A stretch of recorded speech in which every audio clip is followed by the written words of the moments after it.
Manipur ki Anouba Chief Minister Amakhanduna Athubada Assembly Mifam phamnaba hotnagadabani madunatana Manipur ngakpa ngamoidaba oirabadi MLA humfumak MLA famdagi tokpiro isana khangna mathangi botta Leppirak laganu haibagi kholau miyamna lauraklagani haina apunba Manipur kanba Imphal Amkil gi President Laurembam Nganbina Fongdokre ngase Imphal part ki traffic lane dalaiba All Manipur Women Social Reformation Development Samas Nupi Samas ki mayai loishangda lup tarana sinduna pangthokpa paugi mifam amada ima nganbina makataraduna kuki narco terrorist singna landarakpada micham miyam ngaknanaba leiriba security force singna ngakpi senbiraktraba matamda khun ngakpa icha sing thoklakibani micham miyam ngaklakibani security force singna mathau masak khangdaba degi Manipur lengak amadi central lengakna khun ngakpa thoganlakpani khun ngakliba icha singbu maram chadana faba punba tawba yaroi haibasi mama singi arepa firepni Manipur da president rule thamjillaktuna Manipur gi governor na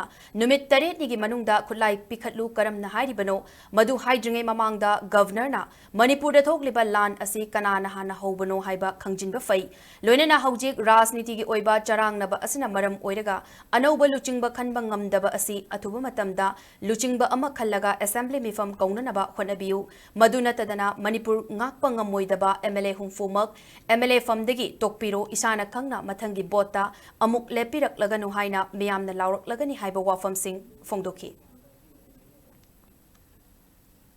ꯀꯔꯤꯒꯤꯗꯃꯛꯇ ꯑꯩꯈꯣꯏꯒꯤ ꯒꯕꯔꯅꯔꯅ ꯅꯨꯃꯤꯠ 8ꯅꯤꯒꯤ ꯃꯅꯨꯡꯗ ꯈꯨꯠꯂꯥꯏ ꯄꯤꯈꯠꯂꯛꯎ ꯍꯥꯏꯗꯅ ꯍꯥꯏꯔꯤꯕꯅꯣ ꯍꯥꯏꯕꯁꯦ ꯑꯩꯈꯣꯏ ꯆꯞ ꯆꯥꯅ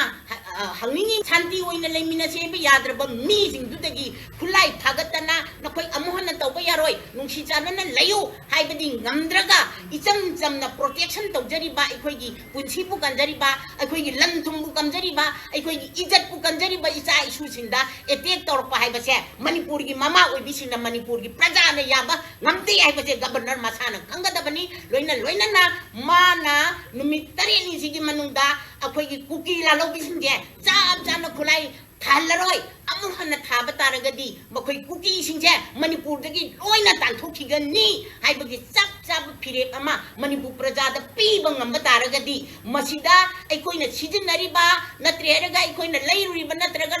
la ena haibiriba punamak sige khulai singje mama oibisingda amamamda pukalaga governor gi mayumda governor gi office ta thilakani haibase masi governor na khangbiyo haibasine ina thamjaningi ba